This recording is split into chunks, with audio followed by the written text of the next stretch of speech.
아멘. 하나님 말씀 함께 보십니다. 창세기 22장입니다.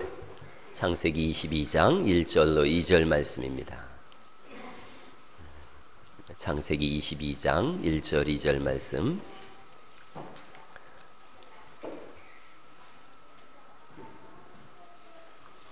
창세기 22장 1절 2절 한 목소리로 우리 합독하도록 하겠습니다. 그 일 후에 하나님이 아브라함을 시험하시려고 그를 부르시되 아브라함아 하시니 그가 이르되 내가 여기 있나이다.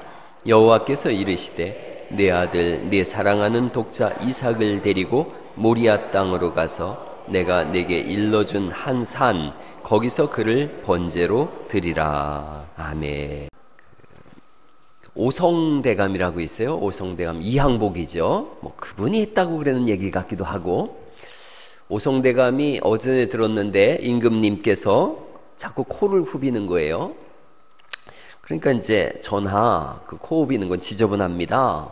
그랬더니 임금이 너도 해봐 되게 시원해 그러더라는 거죠. 이분이 집에 왔는데 아내가 보니까, 오성대감 부인이 보니까 계속 남편이 코를 후비는 거예요. 당신 지저분하게 뭐 하는 거냐고, 격이 떨어진다고 그랬더니 어명이요 그랬다고. 예. 순종에 관한 부분을 오늘 좀 말씀드려 보려고 합니다. 하나님께서 아브라함을 시험하신다 그렇게 말씀하고 있어요. 22장 1절을 다시 보시겠어요? 22장 1절. 그 일 후에 하나님이 아브라함을 어떻게 하시려고요? 시험하시려고 그를 부르셨다 이거죠. 하나님이 시험하신다 그럴 때 이 시험이라고 하는 단어가 마귀한테 쓸 땐 유혹이지만 하나님께서 쓰실 때는 이렇게 히브리어로는 리사하라 그러는데, 그 밑에 한번 글자 한번 읽어보시겠어요? 시작. 입증하다, 한 단계 높이다, 과감하게 하다. 그러니까 하나님이 아브라함을 부르셨어요. 시험한다, 입증하겠다는 거예요. 또 믿음을 입증한다는 뜻뿐 아니라 믿음을 한 단계 높이겠다. 그리고 신앙으로 과감하게 살도록 그렇게 인도하시겠다. 그 시험의 내용이 그런데 사실은 너무 힘든 거예요. 그를 부르시되 아브라함아 하시니 그가 이르되 내가 여기 있나이다. 그리고 2절 말씀은 이게 설교하기도 어렵고, 그래서 키에르케고르 같은 경우는 이 12장 2절은 절대 설교하지 말고 읽고만 지나가자 그렇게까지 얘기를 했는데, 한번 2절 말씀 읽어보실까요? 시작. 여호와께서 이르시되 내 아들 내 사랑하는 독자 이삭을 데리고 모리아 땅으로 가서 내가 내게 일러준 한 산 거기서 그를 번제로 드리라 그렇게 말씀하세요. 번자가 태울 번자예요. 태워서 하나님 앞에 제물로 드리라는 거예요. 이 말씀 때문에 시험 들어서 교회 안 다니는 사람도 실제로 있었어요. 하나님이 어떻게 그렇게 잔인하실 수 있느냐는 거죠. 하나님은 잔인한 분인가? 하나님은 좋으신 분인가? 여러분, 성경 전체를 보면 하나님은 좋으신 하나님인 줄 믿으시기 바랍니다. 잔인한 하나님이 아니에요. 하나님께서 뭔가를 말씀하실 때는 그 다음을 계획하고 계신데, 심지어는 이스라엘 백성들이 포로로 바벨론에 끌려갔을 때도 하나님께서 그들을 향한 계획이 있으셨어요. 예레미야서 29장에는 이런 말씀이 있습니다. 29장 1절 말씀인 11절 말씀인데 같이 한번 읽어보시죠. 시작. 여호와의 말씀이니라. 너희를 향한 나의 생각을 내가 아나니 평안이요 재앙이 아니니라. 너희에게 미래와 희망을 주는 것이니라. 하나님께서 우리를 향한 생각이 있는데, 그 밑에 굵은 글자로 노란 글자만 한번 읽어볼까요? 시작. 평안, 미래와 희망. 평안과 미래와 희망을 주시는 줄 믿으시기 바랍니다. 포로로 끌려가는데 하나님께서 그들에게 말씀하시는 거예요. 너희를 향한 내 생각이 있다. 평안이고 미래를 줄 거라는 거예요. 미래를. 그리고 희망을 줄 거라는 거죠. 똑같은 말씀이에요. 아브라함에게 네가 아들을 번제로 드려라. 이 사건도 하나님이 계획하고 계신 뜻이 있는 거죠. 인생은 짧게 보면 비극이에요. 길게 보면 하나님의 섭리인 줄 믿습니다. 짧게 보면 3일 길 얼마나 비극이겠어요. 모리아 산에 가서 바쳐라 그래요. 여러분, 번제라는 개념이 어떤 개념이냐면, 우리야 번제가 그렇게 크게 몸으로 안 나와 있지만 이스라엘 사람들은 금방 와닿을 수 있는 거예요. 양을 번제로 드리는데 드리는 방법이 목을 이렇게 자르고 가죽을 벗기고 속에 있는 기름과 또 똥은 다 떼어내 버리고 그리고 하나님 앞에 불로 태워서 드리는 거예요. 아들을 어떻게 그렇게 죽일 수가 있겠어요?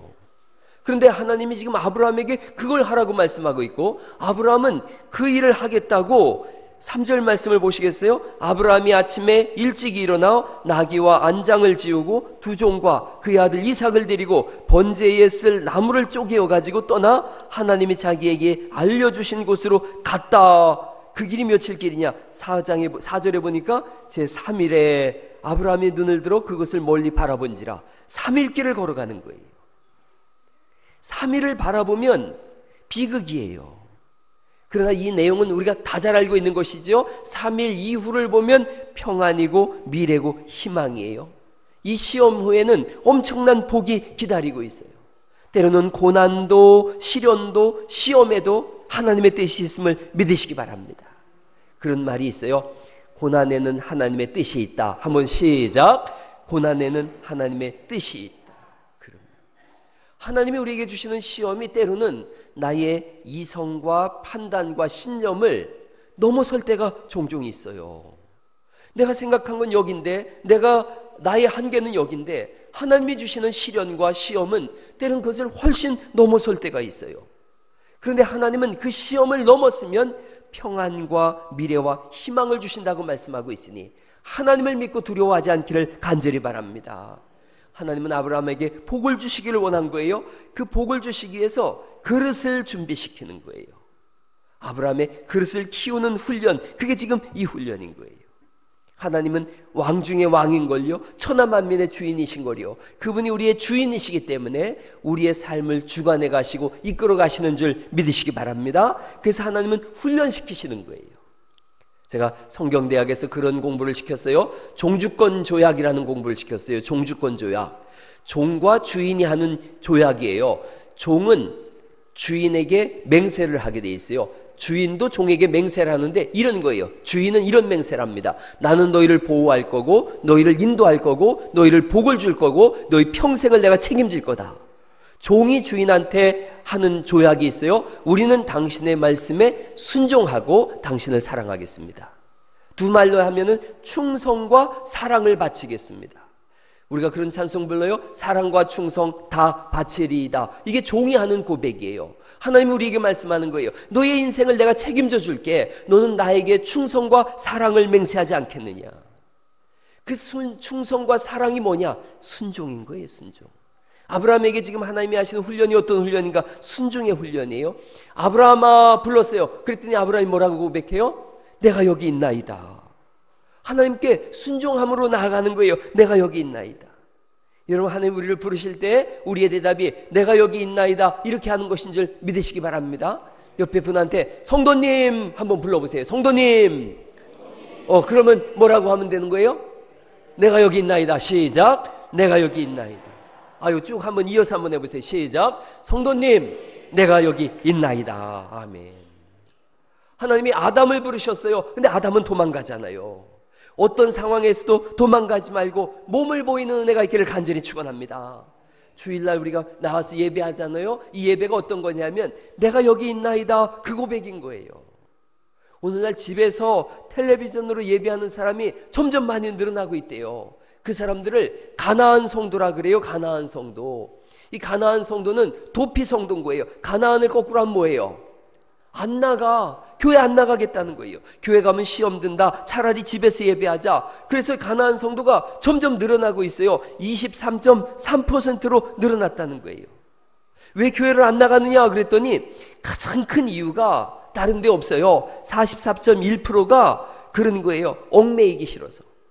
교회 가면 얽매여야 된다는 거예요. 찬양대도 하라 그러고 오케스트라도 하라 그러고 설거지도 하라 그러고 밥도 하라 청소도 하라 얽매인다는 거예요. 근데 집에 누워있으면 텔레비전 예배드리고 마음에 안 들어? 그럼 채널을 돌려요. 다른 설교도 들어보고 요거 마음에 들네? 그러면 거기다 헌금 보내는 거예요. 자기가 하나님이 되겠다는 거예요. 오래전에 제가 예수님 처음 믿고 한 달쯤 지났는데 제 외사촌 매형이 막 예수님을 믿는다고 교회를 다닌다 그랬어요. 같이 다녔어요. 그래서 이제 저도 교회를 못 정해서 여기도 가보고 저기도 다니고 그 외사촌 매형 따라서 다녔는데 그분이 헌금하는데 어떤 때는 5천 원 하고 어떤 때는 10,000원을 하더라고요. 그래서 내가 물었어요. 난 이제 믿은 지 얼마 안 됐으니까 매형 어떤 때 5천 원 하고 어떤 때 10,000원 하는 거요? 그랬더니 연설을 좀 잘하면 10,000원 하고 연설을 못하면 5천 원 하는 거요. 그러더라고요. 자기 마음대로 재단하려고 그러는 거예요. 오늘날 인터넷으로 스마트폰으로 예배하는 사람이 43.8%라 그래요. 집에서 예배해도 된다 26.7%가 집에서 예배해도 된다라고 자꾸 이런 숫자가 늘어나고 있다는 거예요. 교회가 어떤 곳인지 모르는 거예요. 교회는 몸을 보이는 곳인 줄 믿으시기 바랍니다. 세상으로부터 부름받은 사람들의 모임, 성도들의 모임, 예수님을 구주로 믿는 사람의 모임, 그게 교회의 정의예요. 뒤에 제가 3가지를 강조했어요. 뭐예요? 모임이에요. 모임. 여러분, 우리는 불완전한 사람들로 하나님 앞에 부름받은 사람들인 줄 믿습니다. 그렇게 모였어요. 그러니 당연히 교회는 복잡한 곳이에요. 교회에 와서 편안하고 아주 교회 와서 시험도 안 들고 은혜만 넘친다, 그런 교회 있으면 알려주세요. 나도 좀 가보게. 교회는 한번 따라해 보세요. 지지고 볶는 삶의 현장이다. 교회는 찌지고 볶는 삶의 현장이에요. 어디하고 똑같으냐? 가정하고 똑같아요. 가정하고 똑같아요. 사람들이 가정이 찌지고 볶는 곳인 걸 몰라나요? 알면서도 결혼하잖아요. 오늘날은 자꾸 그런 거 한대요. 가상현실로다가 결혼한대요. 가상현실. 이런 거 쓰고서 자기가 만들어 놓은 공간 안에서 자기가 만든 여자, 자기가 만든 남자하고 결혼 생활하는 그런 시대가 오고 있다는 거예요. 자기 마음에 맞는 프로그램을 맞춰놓고 생각 속에서 결혼하는 거예요. 실제의 삶이 아니죠. 여러분, 오늘 5월 달에 가정의 달이라 그러잖아요. 결혼 생활이 호락호락하지가 않습니다. 싸우고 지지고 볶고 그런 거지요 뭐. 그리고 싸우고서 밤에 어떤 생각해요? 내일은 꼭 이혼해야 되겠다. 굳게 결심하잖아요. 굳게 결심하고 내일은 내가 꼭 반드시 법원 가서 이혼 서류를 해야 되겠다. 그런데 이제 밤이 기니까 오늘 밤이 늦었으니까 못 가고 내일 아침엔 꼭 간다. 자고 일어나서 잊어버렸어. 잊어가지고 며칠 지나다가 생각해보니까 아내가, 남편이 괜찮은 거예요. 그때 그때 이혼할 뻔, 큰일 날 뻔했네.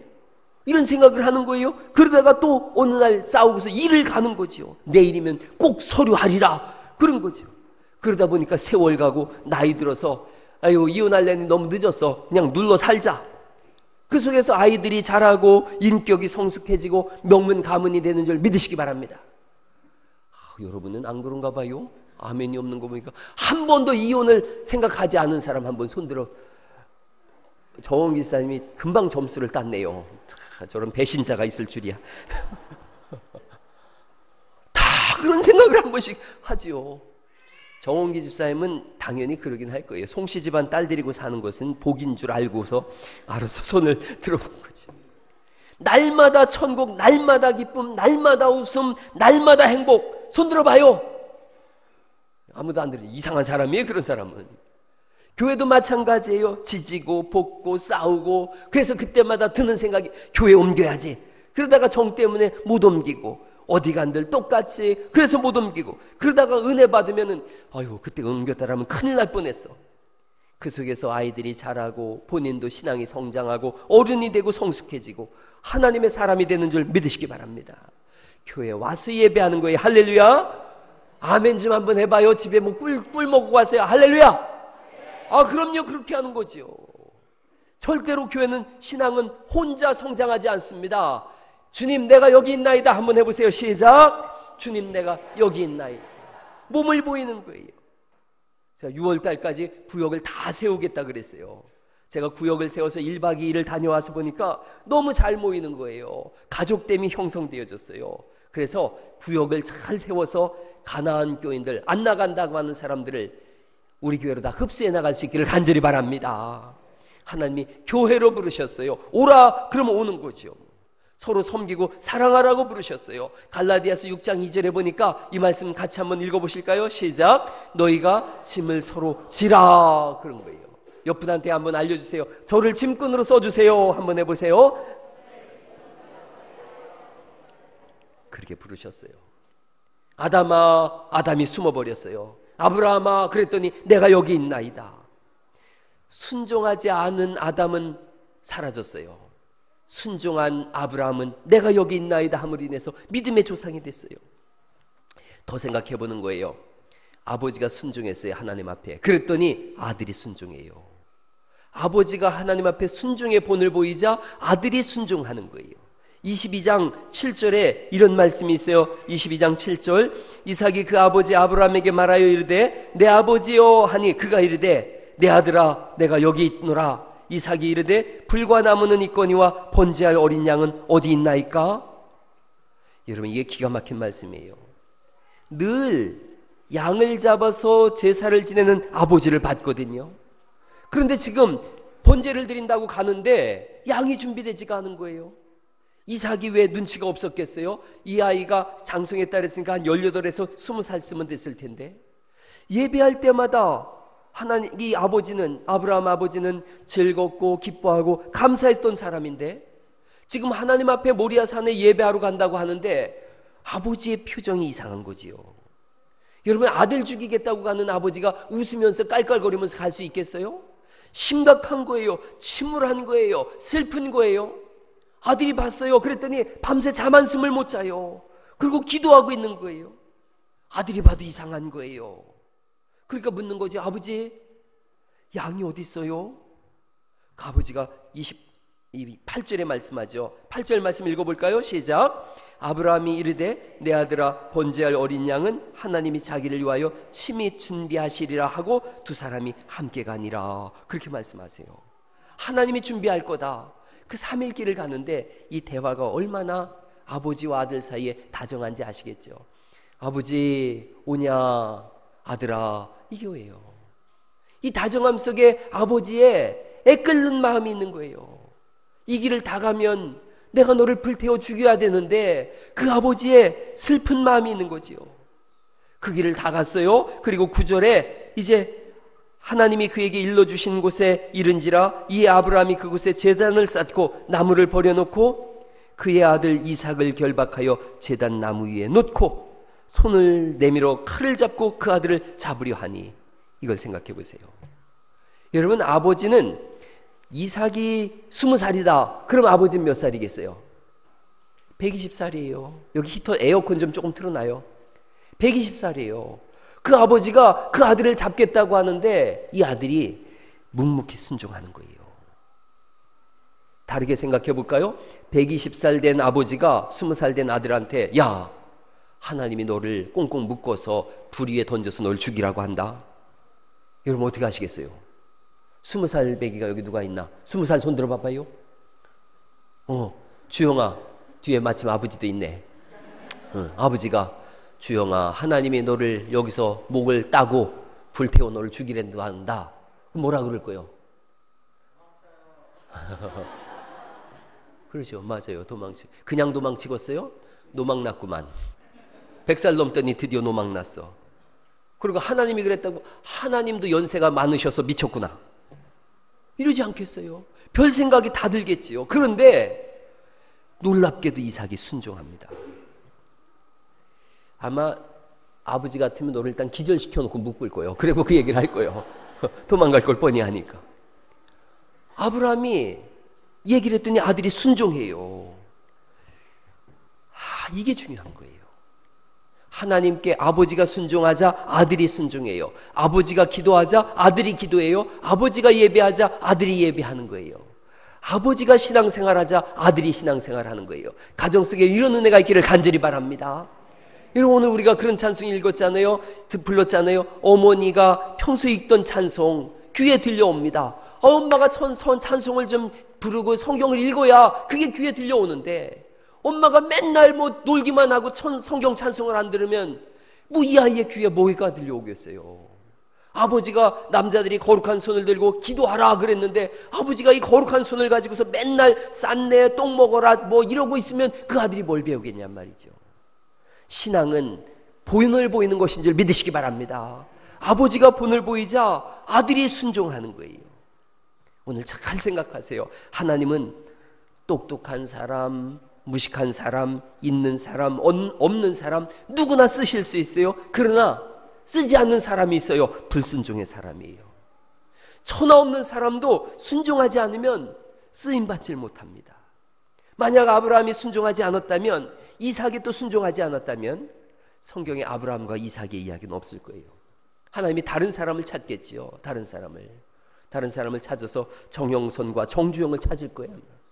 아브라함이 실패했다면, 또 누군가를 찾을 거예요. 그런데 이들이 순종해요. 어디까지 순종하느냐? 죽기까지 순종해요. 믿음의 가문이 탄생하는 순간이에요.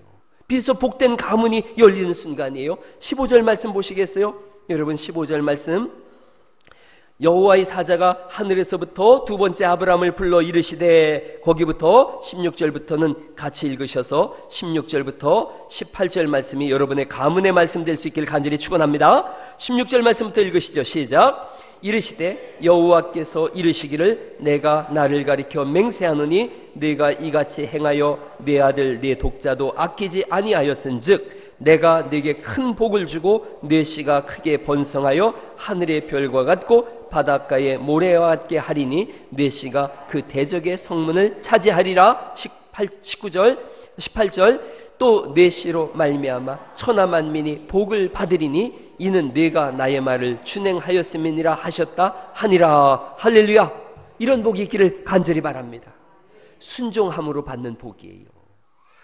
여러분, 이게 얼마나 큰 복이에요. 큰 복을 주겠다 그러시고 네 씨가 번성할 거라 그러고 하늘의 별과 같고 바닷가의 모래가 될 거라 그러고 네 씨가 그 대적의 성문을 차지하리라. 싸울 때마다 이기게 하시겠다 이거예요. 아무것도 한 거 없어요. 순종했어요. 그런데 그게 전부 한 거예요. 여러분, 이삭은 예수님의 그림자예요. 이삭은 예수님의 모형이에요. 구속사적인 관점에서 한번 22장 5절을 보시겠어요? 5절에 아브라함의 신앙 고백이 여기 있는데 5절 말씀 읽어보죠. 시작. 이에 아브라함이 종들에게 이르되 너희는 나귀와 함께 여기서 기다리라. 내가 아이와 함께 저기 가서 예배하고 우리가 너희에게로 돌아오리라 하고. 이 말씀을 잘 생각해 보세요. 너희는 여기 있으라. 나는 이 아들과 함께 저기 가서 예배하고, 거기서 예배하고 누굴 죽이겠다는 거예요. 지금 이삭을 죽이겠다는 거죠. 그런데 그 다음 말씀이 뭐라고 되어 있어요? 우리가 너희에게로 돌아오리라. 아브라함은 알고 있는 거예요. 하나님은 이삭을 살릴 거다라는 걸 알고 있어요. 그래서 이 부분이 어떤 부분이냐? 예수 그리스도의 부활을 말씀하고 있어요. 죽음 이후에도 부활이 있다라는 걸 말씀하고 있고, 우리는 영원한 하나님 나라를 바라보며 사는 사람들인 줄 믿으시기 바랍니다. 22장 6절에도 예수님의 모습이 있어요. 아브라함이 이에 번제나무를 가져다가 그의 아들 이삭에게 지우고 자기는 불과 칼과 칼을 손에 들고 두 사람이 동행하더니 번제나무를 지고 가는 이삭의 모습, 십자가를 지고 가는 그리스도 예수님의 모습인 줄 믿습니다. 순종하는 이삭이고 순종하는 예수님이신 거예요. 이삭 대신 죽는 순양을 준비시키셨어요. 이분은 우리의 죄를 대신하여 죽으시는 그리스도 예수님인 줄 믿습니다. 10월 1일 날은 이스라엘의 나팔절이에요. 이 나팔절에는 이 양의 뿔로다 만든 양강나팔을 불어요. 왜 양강나팔을 부느냐면 양의 뿔은 순종을 상징하는 거예요. 아브라함의 아들 이삭이 순종했듯이 예수님이 순종하셨다, 그러므로 우리를 구원하셨다라고 하는 순종의 나팔이에요. 이걸 이스라엘 백성들이 막 부는데 부는 방법도 다양해요. 이렇게 테키야, 제가 오늘 뿔을 준비했다가 2층에 두고 그냥 왔어요. 오후 예배 때는 제가 꼭 불어드려 볼게요. 이 부는 거예요. 계속 불므로 인해서 우리를 위하여 대신 죽으신 그리스도 예수님을 증명하는 거예요. 여러분, 집집마다 나팔을 하나 사다 놓으시고 자녀가 순종하지 않으면 나팔을 부세요. 나팔 소리가 나면 어떻게 하는 거예요? 순종하는 거예요. 할렐루야. 순종하면 사는 줄 믿으시기 바랍니다. 자녀의 본분이 뭐냐? 순종인 거예요. 순종. 모리아 산에 모리아 산에 가서 이삭을 바치라 그래요. 이 모리아 산이 예루살렘 성이에요. 예루살렘 성이 거기에 세워졌어요. 예수님이 십자가에 죽으신 그 산인 거예요. 순종함으로 인하여 믿음의 가문이 됐듯이 순종하심으로 인하여 우리를 구원하신 줄 믿습니다. 빌립보서 2장 6절에 예수님의 순종을 이렇게 말씀하세요. 읽어보시죠. 시작. 그는 근본 하나님의 본체시나 자기를 낮추시고 죽기까지 복종하셨으니 곧 십자가에 죽으심으로. 예수님의 복종, 순종하심, 여기서 멈추질 않습니다. 2장 9절에는 이런 말씀이 있어요. 또 읽어보시죠. 빌립보서 2장 9절 시작. 이러므로 하나님이 그를 지극히 높여 모든 이름 위에 뛰어난 이름을 주사 하늘에 있는 자들과 땅에 있는 자들과 땅 아래에 있는 자들로 모든 무릎을 예수의 이름에 꿇게 하시고 모든 입으로 예수 그리스도를 주라 시인하게 하셨다. 순종했더니 주님이 예수님을 가장 높이셨다라고 말씀하고 있습니다. 그래서 하나님이 우리에게 요구하시는 것이 있어요. 빌립보서를 계속 보죠. 빌립보서 2장 12절 말씀입니다. 제가 읽어볼게요. 그러므로 나의 사랑하는 자들아, 너희가 나 있을 때뿐 아니라 더욱 지금 나 없을 때에도, 그 다음 뭐라 같이 읽어보죠. 시작. 항상 복종하여 두렵고 떨림으로 너희 구원을 이루라. 구원을 어떻게 이루는가? 항상 복종함이에요.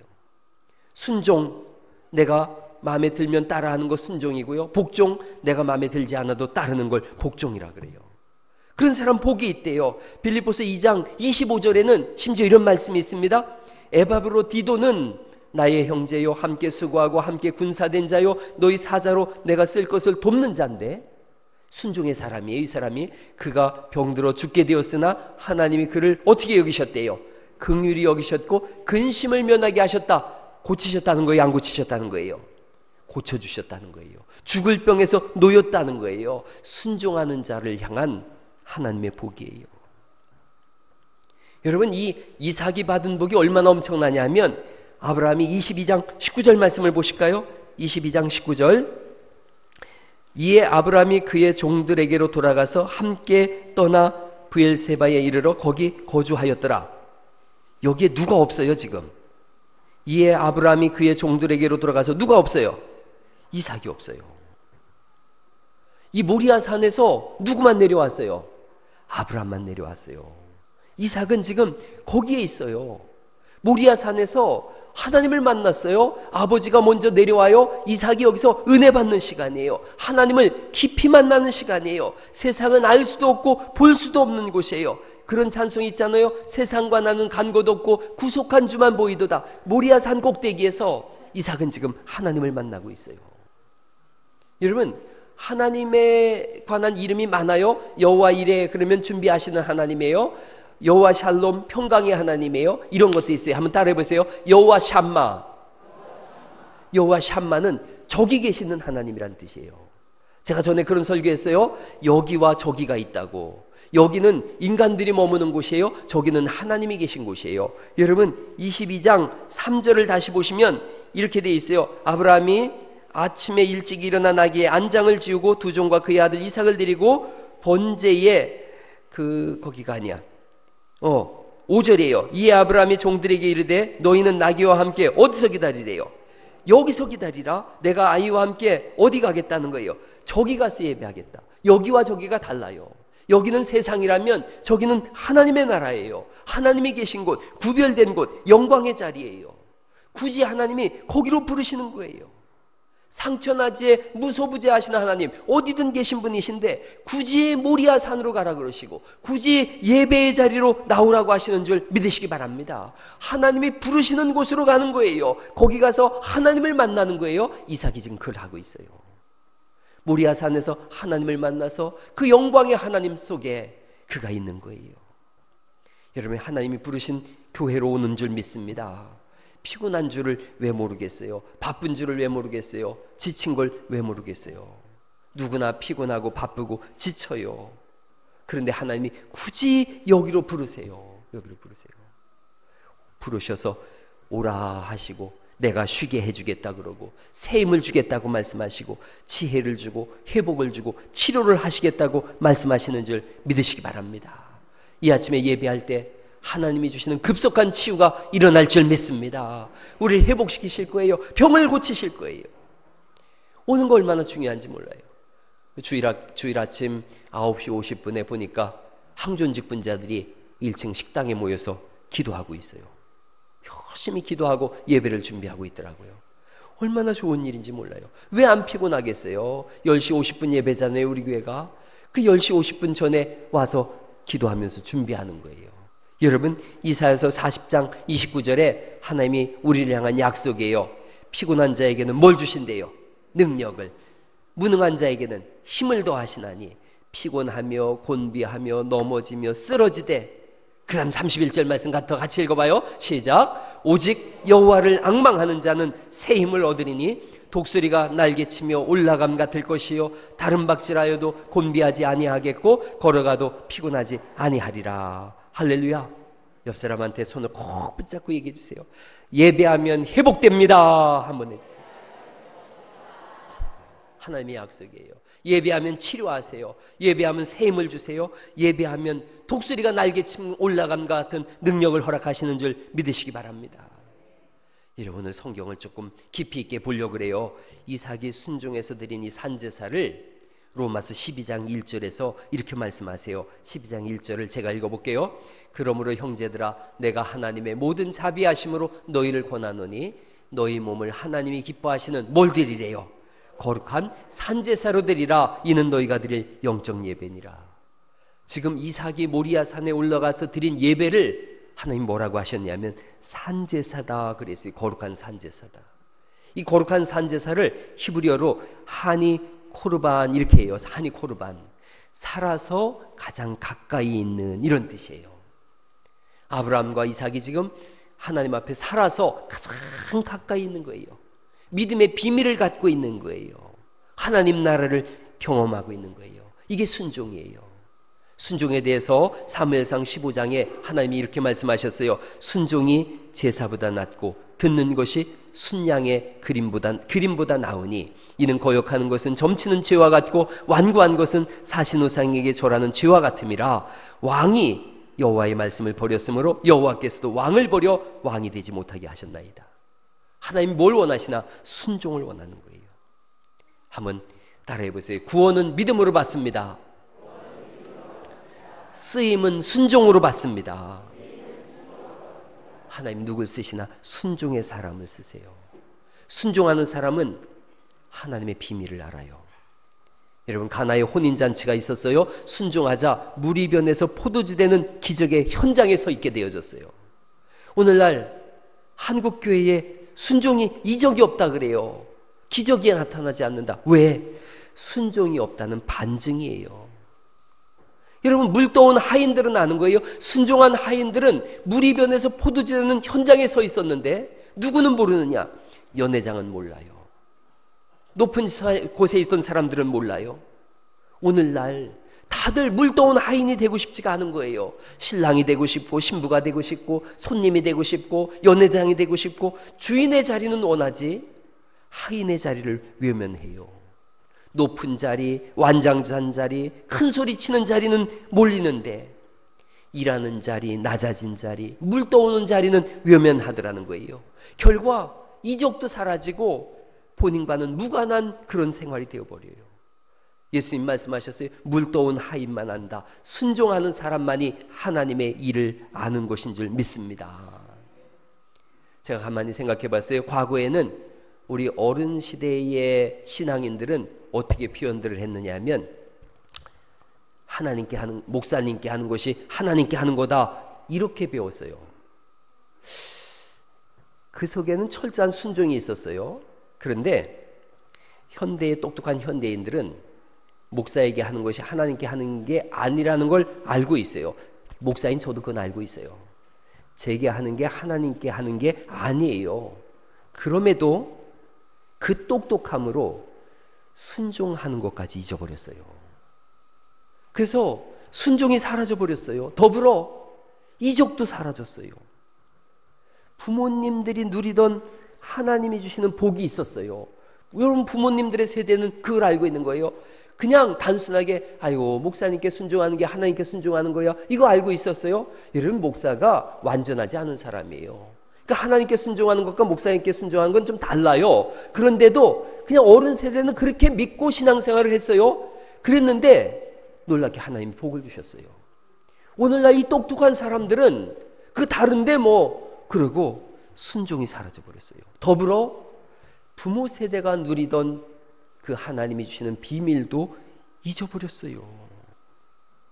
여러분, 하나님 음성보다 내 목소리가 더 큰걸요. 봉사도 내가 하고 싶으면 하고 하기 싫으면 안 하는걸요. 기분 좋으면 감사하는데 기분 나쁘면 바로 원망하는걸요. 나하고 맞으면 찬성하고 나하고 안 맞으면 반대하고 하나님 뜻보다 내 뜻이 우선일 때가 있어요. 그래서 순종도 없고 이적도 없어요. 가정의 달이에요. 어버이에게 효도해라, 효도해라. 당연한 말이에요. 그런데 효도를 어떻게 하는 거냐? 단순한 거예요. 효도는 순종하는 거예요. 어버이들이 하나님께 순종하는 거예요. 그리고 자녀는 그 부모에게 순종하는 거예요. 순종할 때 사는 거예요. 오래전에 그런 말씀 제가 드렸어요. 아들이 결혼해요. 그래서 필리핀으로 신혼여행 간다 그랬어요. 그랬더니 아버지가 야, 경기도 어렵고 또 그 지금 시대가 어수선한데 제주도 다녀오면 안 되겠느냐? 아들이 아버지 그 비행기표까지 다 예약했어요. 그리고 또 갔어요. 그런데 그 비행기, 필리핀 가던 그 비행기가 추락했어요. 오래전에 그 추락한 사건 여러분 아시잖아요. 비행기에 탔던 사람들 다 죽었어요. 그런데 이 아들 부부가 살았어요. 그 아들이 돌아가서 생각한 거예요. 아버지가 말씀하시는데 결혼한다고 하는 그때부터 내가 불순종하면 되겠나? 말씀에 순종해야 되겠다. 티켓을 바꿨어요. 그래서 살았어요. 순종하면 사는 거예요. 부모는 하나님께 순종하는 거예요. 예배의 본을 보이면서 사는 거예요. 여기 한번 읽어보세요.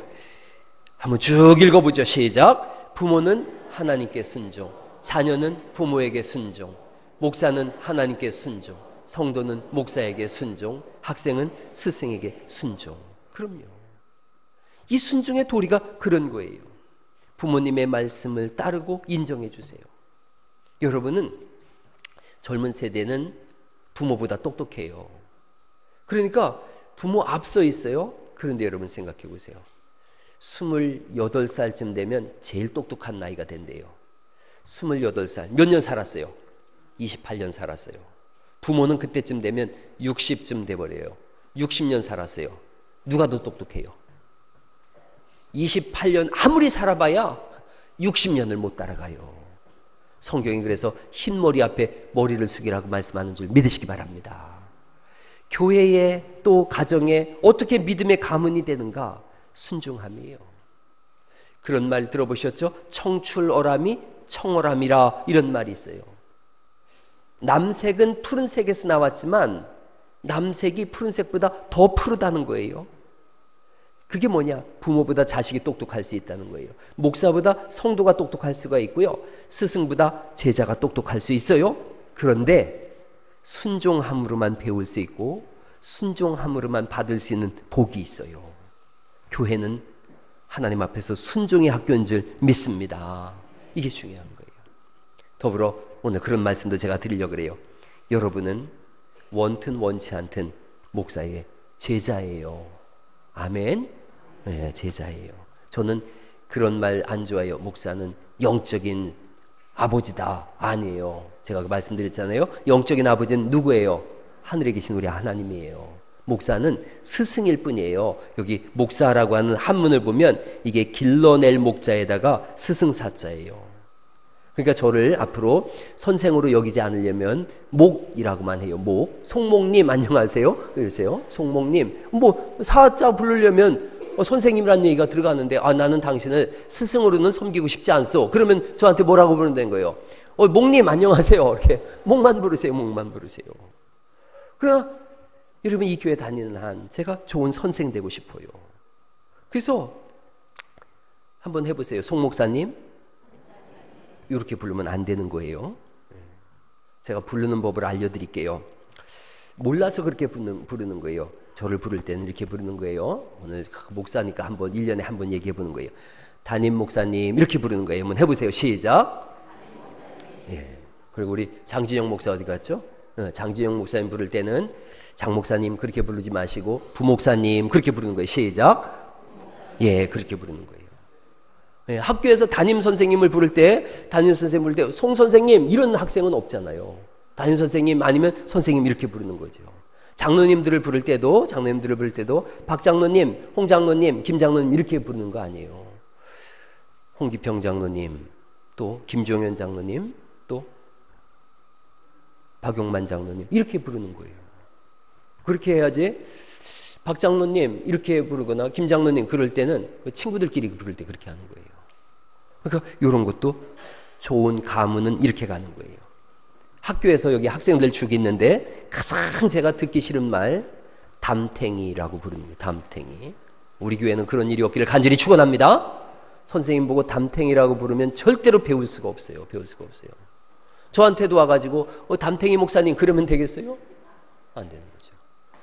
꼭 또 안 좋은 말, 국어 선생님 가면 국어 간다? 수학 간다? 절대로 안 돼요. 선생님께 공손할 때 선생님을 배울 수가 있어요. 여러분들이 그렇게 부르는 친구 있으면 만나지도 마세요. 저는 기도하면서 열심히 길러내는 스승의 일을 할 거예요. 하나님께 순종하고 부모님께 순종하고 교회 오면 목사에게 순종하고 학교 가면 선생님께 순종해요. 하나님은 그런 사람에게 복을 주는 줄 믿습니다. 오늘 말씀 마치려고 그래요. 한 친구가 옆에 집 친구를 보니까 너무 행복하게 사는 거예요. 너무 화평하게 사는 거예요. 비결을 물었대요. 너네 집은 왜 그렇게 평안하고 왜 그렇게 즐겁고 화평하냐? 그 비결이 뭐냐? 그 친구가 비결을 알려줄게. 그러더니 아들을 부르더래요. 아들 왔어요? 그 아들 보고서 아직 때가 되지도 않았는데 저 보리 좀 베서 묶어라 그러는 거예요. 아직 보리도 조그만한데 펴지도 않았는데 아들이 가더니 보리를 묶어서 베가지고 묶어놓더라는 거예요. 그러니까 또 아버지가 불러 야야 그만하고 일로 와봐라. 저 소 심심하겠다. 소 좀 저 지붕으로 올려라. 그랬더니 아들이 막 사다리를 놓고 소를 끌어올리느라고 정신이 하나도 없더라는 거예요. 그걸 보고 친구가 알았어요. 야 저거구나. 그래가지고 집에 왔지요. 집에 와서 아들 불렀지. 아들 저 가서 보리 좀 베서 묶어라. 그랬더니 노망 나슈? 그러더라는 거예요. 그 차인 거예요. 그 차인 거예요. 하나님이 아브라함과 이삭을 부르셔서 왜 쓰셨나? 순종의 시험을 했어요. 그 순종의 시험에 합격하자 믿음의 가문이 됐다면 여러분 집안에서 그렇게 하세요. 부모님 말씀하시면 무릎 꿇고 순종하겠습니다. 할렐루야. 한번 따라해 보세요. 자녀라고 생각되는 분들은 순종하겠습니다. 순종을 배워서 그 복을 누리시기를 예수님의 이름으로 축원합니다.